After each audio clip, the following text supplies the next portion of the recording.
Havuzunda sakasıyla. Ah bu adam benim baba, 8 köşe kasketiyle, havuzunda sakasıyla. Cebinde yok parası, bafradır çıkarası, yüreğindedir yarası. 6 çocuk büyütmüş bir işçi maaşıyla. Bu adam benim babam. Ağlama kaçar baba, dert etme geçer baba, kara gün geçer baba. Bir kapıyı kapayan yenisini açar baba. Allah büyüktür baba.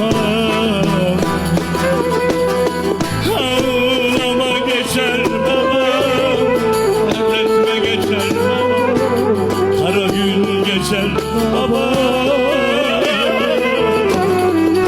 Bir kapıyı kapayan yenisini açar baba. Allah büyüktür baba.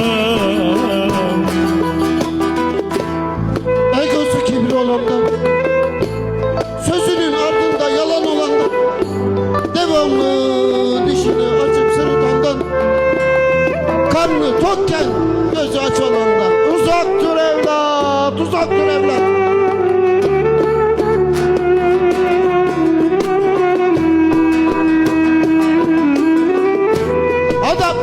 Adap edep bilmeyenden, kapı kapı gezip gıybet edenden, aza kanat gelmeyenden, şükretmesini bilmeyenden.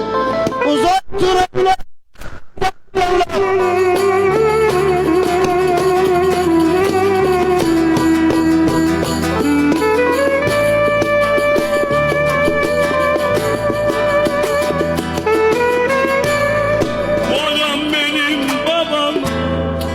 Dağlardan büyük, beşare eli bükük.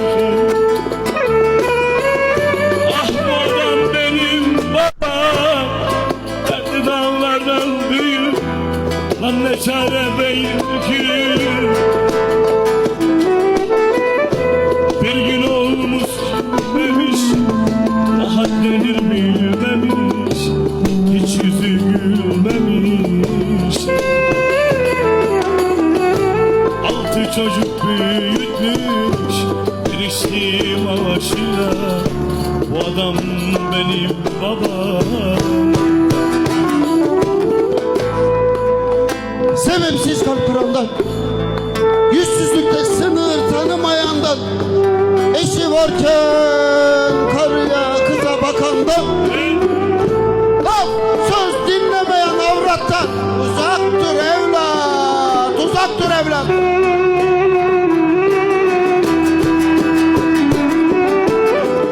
Her sözünün ardında laf sokandan, konuşurken karşısındakini kırandan, çok bilmiş hala insandan. Uzak dur evlat, uzak dur evlat.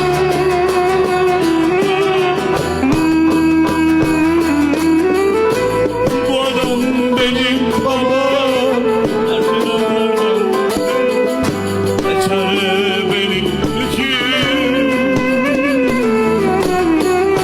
Bir gün olsun gülmemiş, rahat denir bilmemiş, gözyaşını silmemiş. Ağlama kaçar babam, dert etme geçer babam, kara gün geçer babam.